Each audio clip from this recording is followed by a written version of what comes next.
Somewhere, somebody who called me, Father, because I had depressed. I said, I did depressed. So she said, Niabidoru a TikTok page that no one is following her. And say, I can name it. I dance.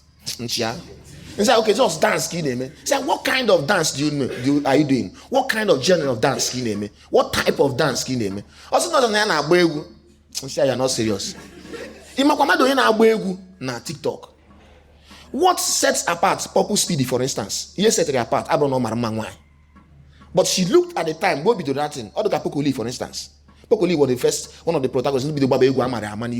But he wasn't there on a page necessarily. But these are the guys who studied here. What are the psychology of the people? It's about being smart. Or not just about you can learn programming, master programming, but the man wanted a single job. When you make shop, but when you have a shop, it's about being smart. I'm talking about being smart, and you cannot. That's the difference between being productive and being busy. I will explain, also give you tips how to do that. So the key takeaways from this section is that time is a valuable resource and limited. Once it is lost, it cannot be regained. And then we have also learned from this section that being productive does not necessarily mean being busy. Focus to be productive. Focus on important and impactful activities. Impactful. That's why I gave example with do business. Impactful businesses. Impactful businesses. One of my friends opened na UNN karaoke. Then when I call limousine na UNN, he opened a karaoke. At the time, only one man make karaoke na Nsukka. I just said, if you go egu, just come and sing. Egu I like egu does. I bet you the karaoke version. You go egu to it. You just sing to it. And at that time, it was 500 naira. People were coming because it was a new experience. But he has done needs assessment. We marry a need. Man, oboro bed shop on the street, for instance, the 20. In church, you get me paying or be able to the same bed shop. You are not being smart in that context. So that's about this. Now let us look at the common time wasters. Here in Ebundum at the time, we're going to identify different things in Ebundum at the time. Number one is what we call procrastination. But I won't talk so much about it. He is in the time on the matter. Procrastination. Can you have procrastination?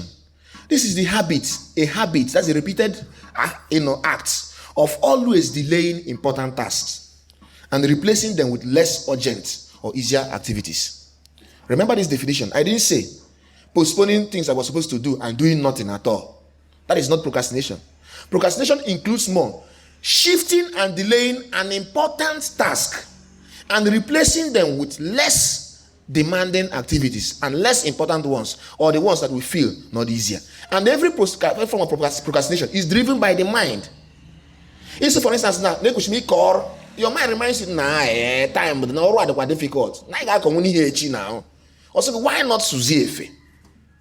And you now feel you can't be swift. And by the way, your mind compensates you so that you are don't worry, you are doing something. So procrastination is not about delaying any task. It's about delaying important tasks and replacing them with less important ones. So that's about defining procrastination. And it's always reflected in these kind of statements. I still have time. I will do it later. Time with I'm getting. And your mind will always give you impression that you will always deliver. Second, I work better under pressure. Some students na semester na ebido now. So but na semester no exam route na back na water ofuma. I work better under pressure. This is a sign of procrastination. Number 3 is I don't feel like doing it now. That's all me akita na ngeme nwe mboz. We can last time issue Sunday kita na. Ekushimi kwado go Sunday before now. Ndeka nkwado maybe on Monday. Ideally, if you want to prepare a homily, after Sunday, you begin from Monday to prepare the next Sunday's homily. And gathering information. On Sunday. So maybe on Monday, father,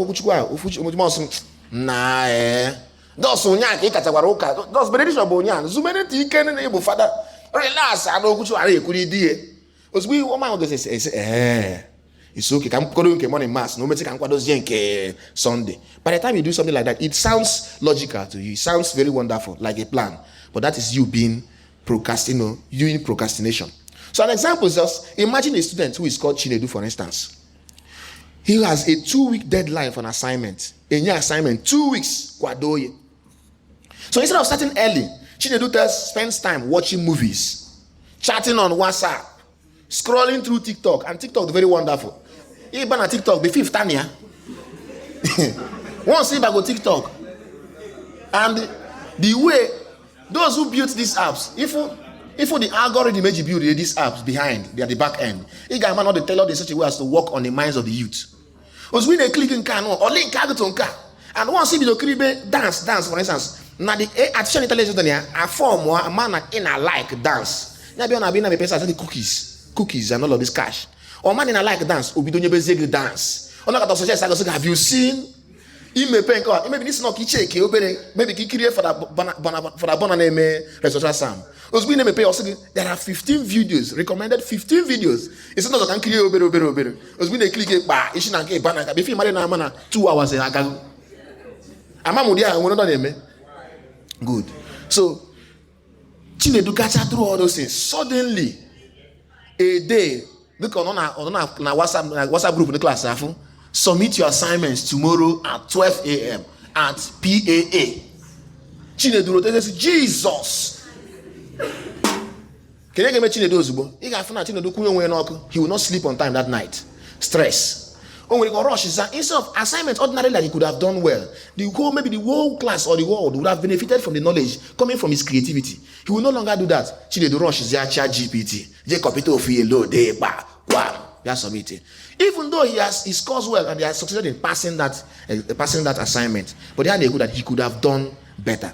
And anything that is a product of procrastination never equates with something that is done as a result of productive time usage. Take it or leave it. When you look at it, you will know that this work was actually rushed. So the next point, I will still talk about how to overcome procrastination, but I just want to introduce it for an idea. The next point, so as we are talking about this, is try to seek. You're going to because that's the essence of this thing. So, kita procrastination. Mami so now procrastination on a mana comes our food now. Unade mwe procrastination. Nah Jesus. Unade procrastinate. Unne more money. So the second one with digital distractions, the social media trap. And I've already said something about social media. One, video games. Some of you never will get another bad game, but when we game, we're gonna be jam or like this. Before you what on, with some mission games to now. Those are during days about Grand Theft Auto. Those days are about Grand Theft. Before a wolf take the look at Grand Theft, I can need you hammer back of Tagaba. Especially opening Marabaya. Opening Marabaya will be boring for you. So these games are tailored in such a way that they just envelope you. So excessive screen time, games, and social media are some of the biggest productivity killers. So the average time on statistics research, an average youth now Bambo spends 4 to 6 hours daily on social media. Now Bambo name of spends 4 to 6 by the time you check time on the social media. Man can maybe 4 morning mass on your WhatsApp, so can reply a message or message maybe 1 or 2 posts. Man can after morning mass, man can maybe feel man WhatsApp, man can maybe toilet, so I'm not happy. Before you check it, can maybe feel Cora, now can not take any make way. All of these things, you join them in 24 hours, you see that an average youth spends 4 to 6 hours daily on social media, which adds up, if you check it, 4 to 6 hours in a day. If every youth spends, if most or on the average youth spend 4 to 6 hours daily, if not by the year, the person has spent 1,800 hours in a year on social media, just alone. In minus and ojue kora, minus and ojue koeri akoeri, one hosrage will make something meaningful. So let us work with statistics. In a year, use a 1,800. More than I manage 4 to 6 hours, but then more for my. Those who are chronic can be spending 10 to 11 hours on social media. There was a time, if you remember, there was a time. I know that's not ban TikTok. There was a problem. There was a restriction placed on it. America. Some girls took with that time. Some girls and some guys took with that time. There was a time database in the database 7 and the Meta company were problems. So WhatsApp, Instagram, and these other Facebook had problem. Some people wanted to collapse that day. No one way go. So if you check, people like that might be spending 10 to 11 hours in a day. You now begin to imagine how I'm spend 10 to 11 hours in that social media. Minus sankeji awaru, minus sankeji J class grudgingly, minus sankeji biauka grudgingly, sankeji koeri. Now, how many hours remains in a day for the person to do something meaningful? Knowing that now, averagely, some people sleep 6 to 7, 8 hours at night. So in minus 8 or hours, waiting here 10, 18. One has already. If not, people like that will need extra 2 hours, more 3 hours, go deliver something meaningful. Because time always to go. So these are the things you need to be thinking about these things. It's not about making you rigid. It's about making you become more flexible and how to use time well. So let us look at another example, the social media cycle. So Ada checks Instagram for just 5 minutes. Also, can check Instagram, can reply her messages, just for 5 minutes, and she ends up spending 2 hours watching funny videos. Or when there's no message, you got reply in our WhatsApp group we in the class here. Go check him on it or move to WhatsApp, respond to our messages before my name not go 12 p.m. Remaining how many hours for the day? 12 hours. So tell me, half of our day is gone. Can you achieve again for the day? So, how to control digital distractions? I'll still talk about that in detail, but for now, know this thing. Use app timers. Download an app. App timers that help you set a limit. Because if you want to do it on your own, but this set, for instance, anytime the app gamma. Now this you choose a type, you choose an app. I will give you some of the example of apps. You is to limit your time scale. I'm not a lot. 10 minutes for WhatsApp at a particular time. Or when 10 minutes I will close. What do you make it again? WhatsApp till after the time next time is it. It helps you to keep time. Or the candidate with problem with masturbation and pornography. It's not can maybe just a confession. Father say 9 or the one no or pornography and masturbation. You have to download an extra app and porn blocker.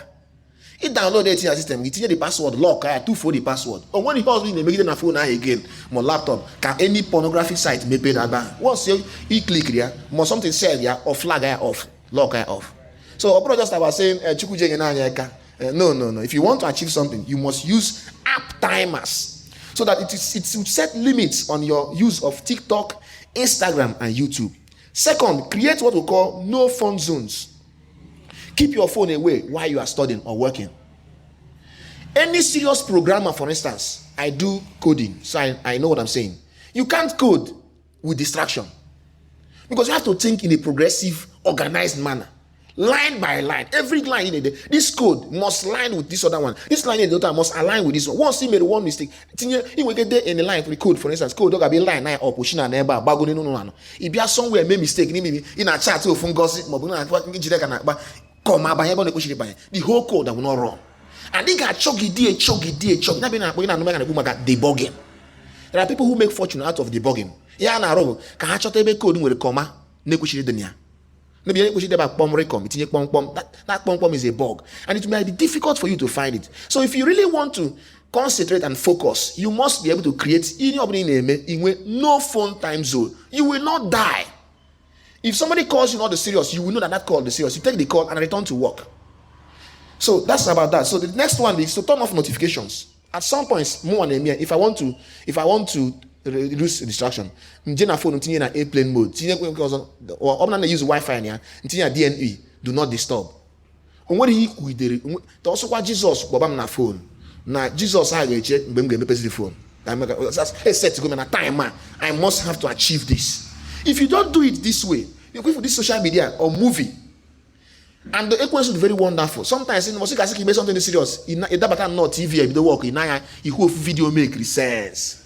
It's not just just 5 minutes. In nature 5 minutes. The film I didn't name needs to go to the film. The film what we're gonna the whole film.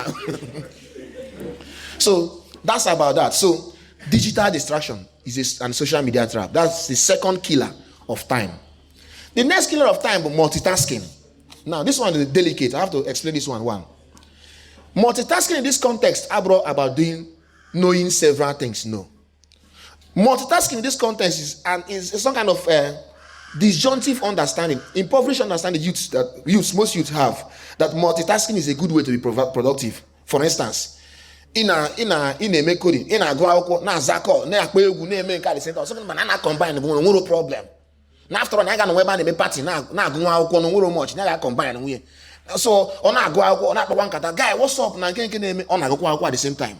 On a meeting, on a main at the same time. So that's what I mean by multitasking in this place. So, but however, psychological research has shown us that multitasking in that way reduces efficiency and increases mistakes. I'll give an example with Naya. You go by multitasking. Anybody before nyanya moto, mother will get some yashi on the chanyara moto nata nasi or some ike gurian, say kiri na guzi ike. No boku kijiwebia, but also na moto nanya.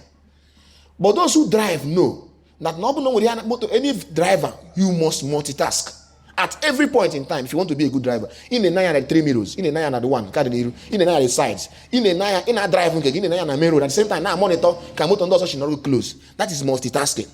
If now by the time you by a long distance, now it go weak. That's what multitasking does. It's like now, phone for instance now.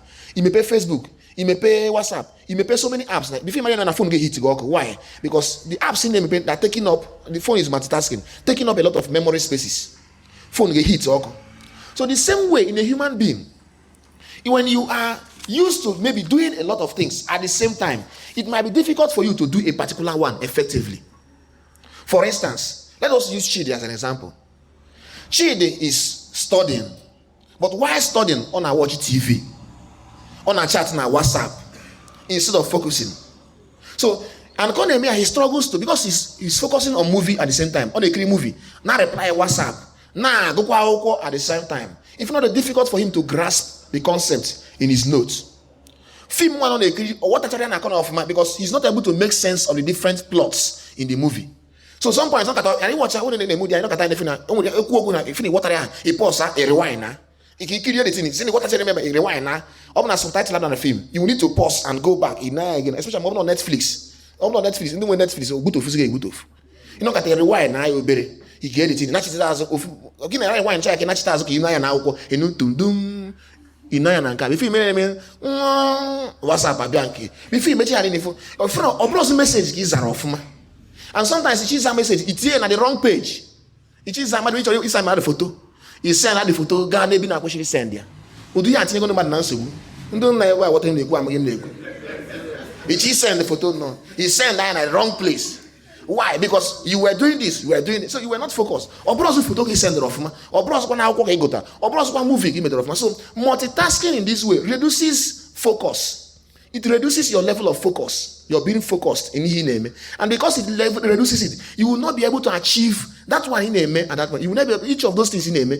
You will not be able to attend to them effectively, and because you are not attending to them effectively, you are not able to achieve any meaningful task, and that's why it reduces productivity.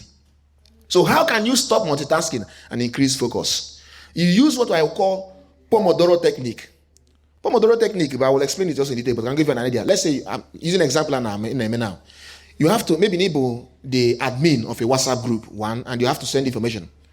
You have to deal with it. Then you need to send message. Maybe online jobs. By the way, if you're a young person now and you are not doing some online jobs, I don't know Kishi Kwado. I'm not going to phone game. They are not doing some remote jobs. I don't know you do game. Maybe now I'm boutique. But if only you know how much money that is online, you will not have time to use phone and be chatting somebody up by 10 o'clock in the morning. I know somebody, for instance, he earns $2,500 from UK. He earns $3,320 from US. Can you name it? One, on a code documentation. And also on a debugging. Can you Jamie? It doesn't spend time. AI have to go now. That's all right. You never got to o'clock I end by 8 a.m. Nanka. Then the other one time zone because o'clock at time on Nozar. Or Rubiaza Bani Melia, Unaya code, I copy the code. As an na document. Uti na ChatGPT, for instance. ChatGPT, I got through it. Nearly I can proof free the whole thing. Marry the code, or could send her back at the end of the month to receive $2,000. He got not being receive $2,000 in a month. In a problem car. In a problem, car. So I'm just saying this as a side. If at this point you are not into online jobs, maybe after this now I'm interested, let me know. I can link you to some outliers, for instance. Some of these jobs. Some of them may not actually work in Nigeria, but what you can do is to just install a VPN in a system.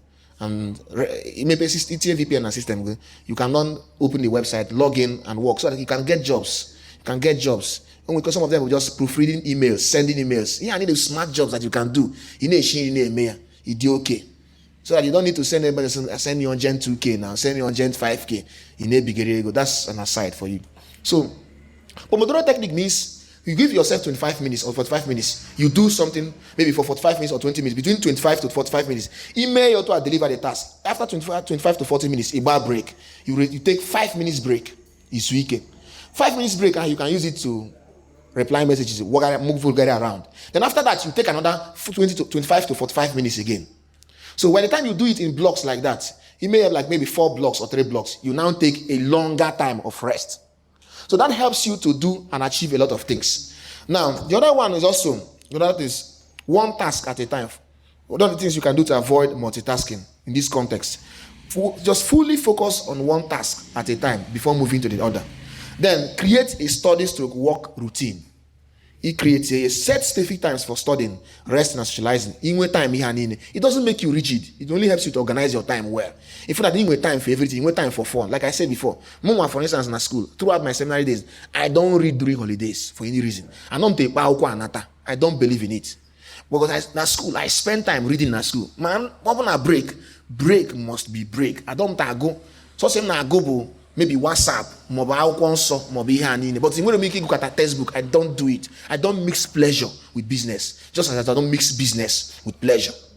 That's my principle. It doesn't make me rigid, but it helps me to really organize my thought. Otherwise, we make a combination, I will die young. But I want to live well, and I want to enjoy my life. I want to live well, do okay, and okay, bem. So, but you can only achieve that if you know how to prioritize yourself well. So one of the another points is this lack of prioritization. And I will teach you what it means to prioritize now and how to prioritize. And I sincerely hope if you can jot this down. So people confuse urgency with importance. These are two different things. How they especially but not exactly the same thing. Some tasks feel urgent. They might feel urgent, but they're not truly important. Many young people spend time reacting to small issues instead of focusing on long-term goals. And I'll give an example with Miriam, for instance. Miriam is always busy. She never completes her school projects on time. She spends hours replying to messages, running errands, attending events, helping others do assignments, helping others teach, but she never has time for important things that herself. So at the end of the term, she fails. What is the problem? Is the problem the fact that Miriam is not busy, or the fact that she's not prioritizing well? Can it be the problem? She's not prioritizing well. Now, how do you prioritize tasks efficiently? Look at this. This we call Eisenhower matrix.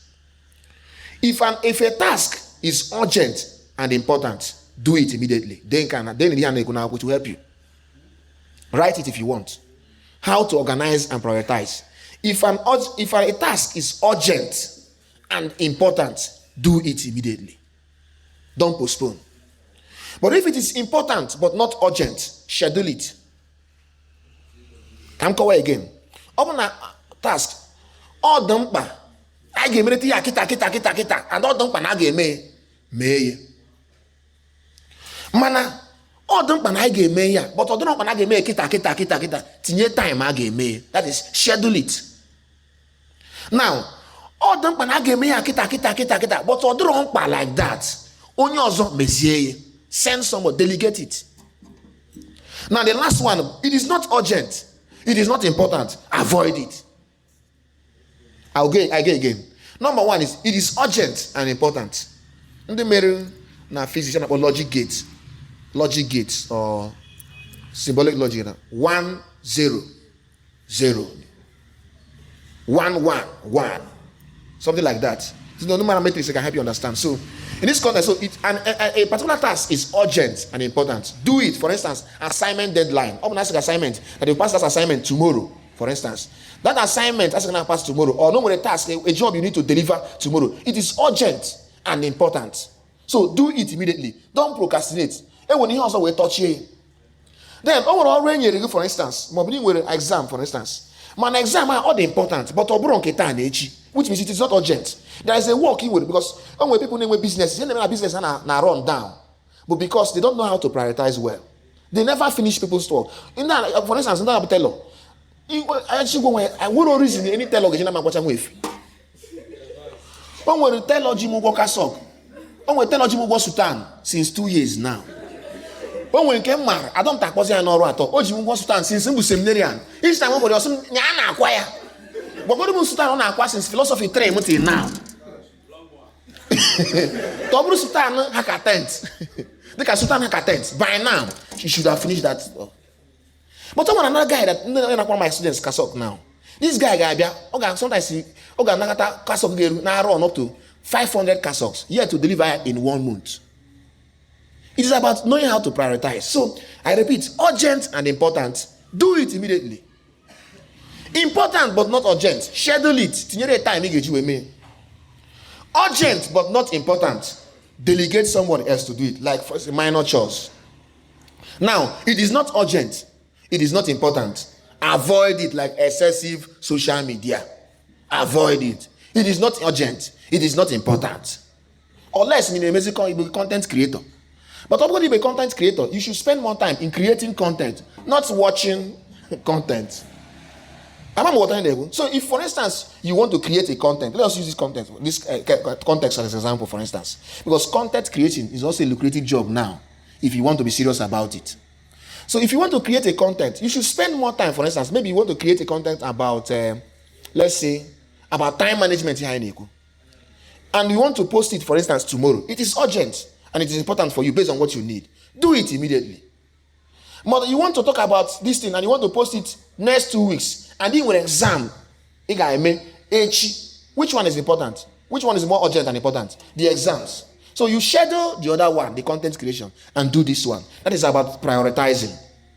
Now, another one that also kills time, that makes us kill time, that we don't often talk about, is poor sleep and energy management.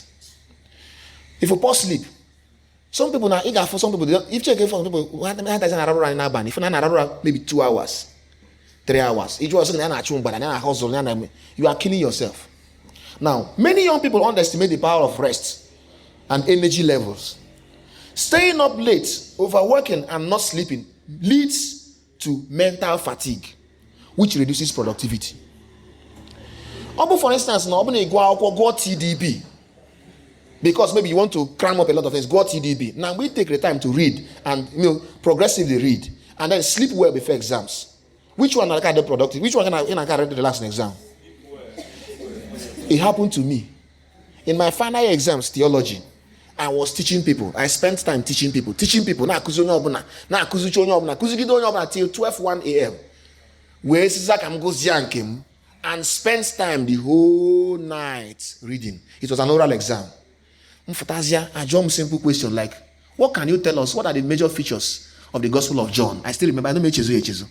Na you to anguzim nechite. Umuzim nechite at all.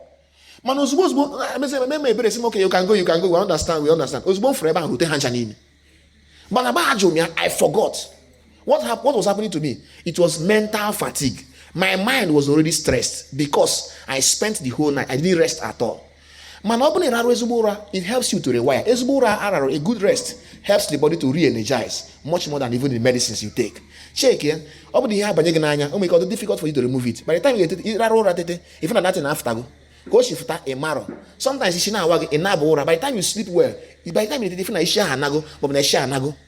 this is because the way God has created, the way human nature is, the body re-energizes itself. Remember, like a wonderful med pack. So sleeping well, not sleeping the whole day. No, sleeping well. So it helps us. Let us give another example, maybe of a student. Let us use Valentine. Valentine believes that studying all night makes him a hard worker.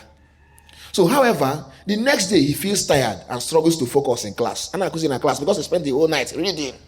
And in class he struggles to focus and even forgets what he has studied. So instead of performing better, his productivity drops. Why? He cannot even grasp well here in class. He can no longer recall them well. And the truth remains that once you reach something, that's when your body begins to crystallize those things in our mind. Watch, yeah. Let me put it this way. The only time the human mind is free to do whatever it wants to do and sort things out is when you are sleeping. And that's why, for instance, if you're going to be on a US, your mind, they will take picture US, a motion picture. Anybody who programs here, no matter how difficult it moves, to move still picture, but your mind again, maybe you can get one way, we photo on a US. If your mind they create, if you now the US, in no one around this, so in a whole way I don't know if you have had experience. So the mind is very creative, especially when you are sleeping because it is free. Back on a sort the things that you have learned in the day and tries to crystallize them. So when you deprive your mind of this process, if you not got it difficult for you to really achieve something meaningful. So yeah, I'm talking about this one. How to improve energy and focus and rest well is one. Try to get 6 to 8 hours of sleep daily. This is difficult in Nigeria. But the kind of difficult in Nigeria. When about 6, now sometimes I will sleep at least 6 hours, 11 to 5. But about 5 to 6 hours, not the okay. When I found you not recommend 6 to 8 hours daily, so that your brain can rest well and work faster. Then take short breaks in the midst of works. So and then exercise and eat healthy. Some people never exercise in life. I'm one of them. I have a problem with games. I don't do it. This year I want to work on him exercise. You're gonna outside. You're gonna feel it's no waste of time. But until you have cholesterol, it matter how important it. So try and exercise. So take away from this section is this. Number 1, eliminate procrastination by using 5-minute rule daily. 5-minute rule. You take it like this. For the now, you take the alarm. Now me by 5 o'clock. Alarm go call is God. What you can do, once you set alarm, may as a principle, this 5-minute rule means that you wake up in the morning, for instance. Alarm gun. Convince someone that I must wake up. How you do it? You count 5. Give yourself 5 seconds. So at the count of 1, count down 1. You got what to me, yeah. 5, 4, 3, 2, 1. You make it as a point of it. Yeah, they would call joke, but you may no. Then that's what about starting your day. So all can you say up to do. Just tell yourself 5 seconds count down. 5, 4, 3, 2, 1. It may be. And just tell yourself, may at least for 5 minutes. That is the 5-minute rule now. The chances of stopping something that you have already started for 5 minutes, the lower.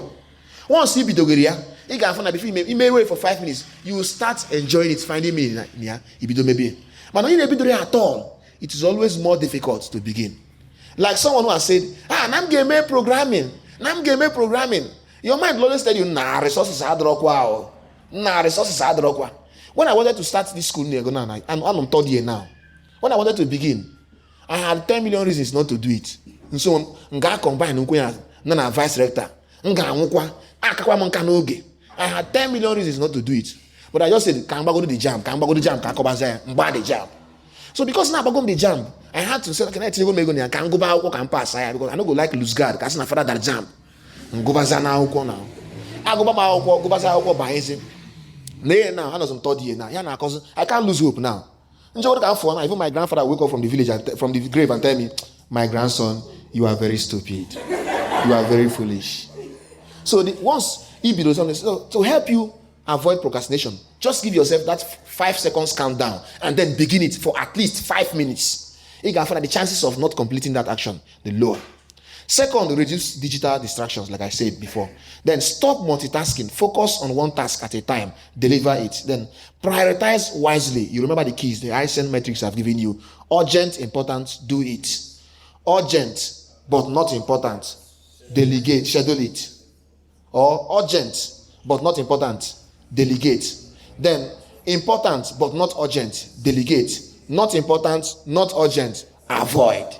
So that's about what you can do. So now, effective time management strategies now. Can you by now? In high game strategies, I go the things in able time. Can you say about in high game? If you are tired at any point in time, just give me a sign so we can just do 5 minutes break. Can you make Pomodoro and Kumakia? 5 minutes break, walk around, bank attack. I don't know. I think we have spoken for. Other guy, take 5 minutes break. How do you see it? Can you make 5 minutes break? Then this other part, I will skip through there. I will be very fast on this part.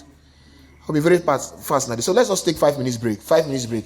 5 minutes break. 5 minutes break. And we're going to reach your region within the 5 minutes. Can you go back here? 5 minutes break.